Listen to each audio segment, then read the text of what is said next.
जय हिंद दोस्तों, की ऑफ मैथमेटिक्स 2.0 में मैं ललन कुमार आपका हार्दिक स्वागत करता हूं। आइए तो जो है 9th क्लास से रिलेटेड कुछ चतुर्भुज से संबंधित फैक्ट को बताने जा रहा हूं। यह फैक्ट आपके लिए बहुत इंपॉर्टेंट है, आपको सीखने का प्रयास करना चाहिए। आइए मैं धीरे धीरे इन सारी चीज़ों को आपको बताने का प्रयास करता हूँ।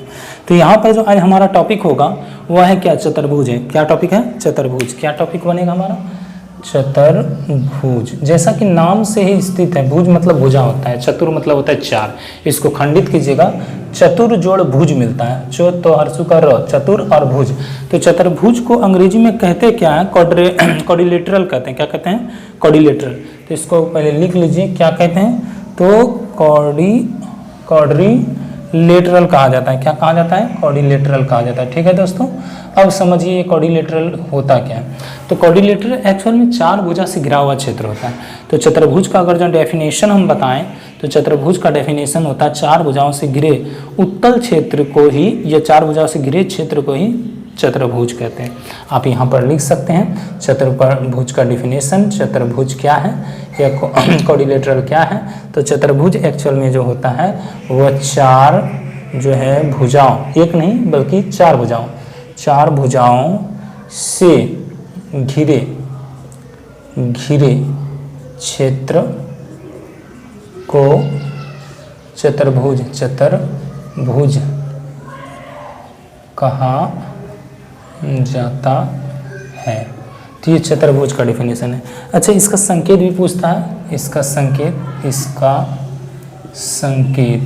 संकेत जो होता है, इसका संकेत कुछ इस प्रकार आप दे सकते हैं, मतलब चार भुजा से घिरा हुआ क्षेत्र। तो इसका संकेत जो होता है, इसका संकेत इतना ही होता है। आइए इसी तरह चार भुजा किसी तरह से आपको क्लोज एरिया बनाना है। चार भुजाओं से घिरे क्षेत्र को, मतलब वो क्लोज होना चाहिए चारों ओर से, तो उसको क्या कहते हैं? चतुर्भुज कहते हैं। तो चतुर्भुज के विषय में मैं बताना चाहता हूँ कि चतुर्भुज के टाइप्स क्या होते हैं, कितने तरह के चतुर्भुज होते हैं। तो एक एक करके समझते चलते हैं चतुर्भुज के बारे में। सबसे पहले आते हैं चतुर्भुज का टाइप्स। तो चतुर्भुज, ये चतुर्भुज के टाइप्स बेसिकली देखा जाए तो चतुर्भुज के 3 टाइप्स होते हैं। क्या क्या टाइप्स हैं वो समझिए। चतुर्भुज को अंग्रेजी में क्वाड्रिलेटरल कहते थे। ठीक है, कोई प्रॉब्लम नहीं होना चाहिए। तो पहला होता है समलंब चतुर्भुज। क्या पढ़ते हैं फर्स्ट नंबर?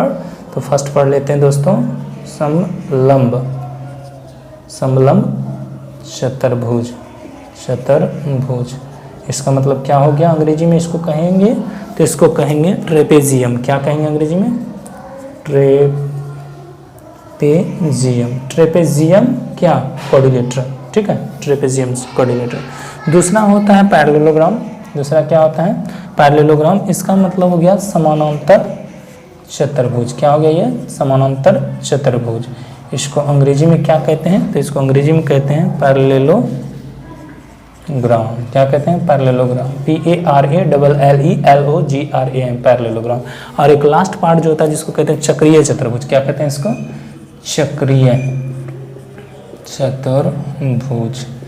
ठीक है दोस्तों, इसको क्या कहते हैं? चक्रीय चतुर्भुज।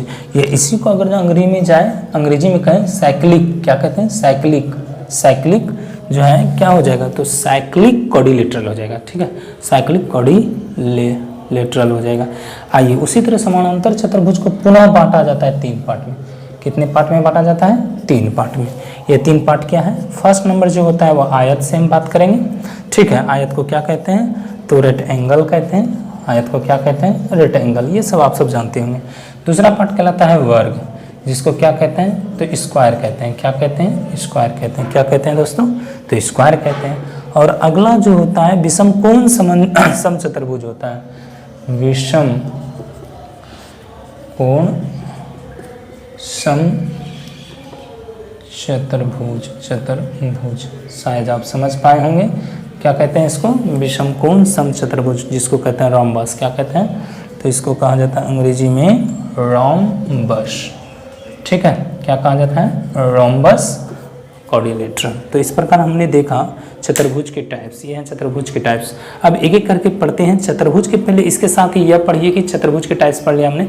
चतुर्भुज के क्वालिटी क्या क्या हो सकते हैं?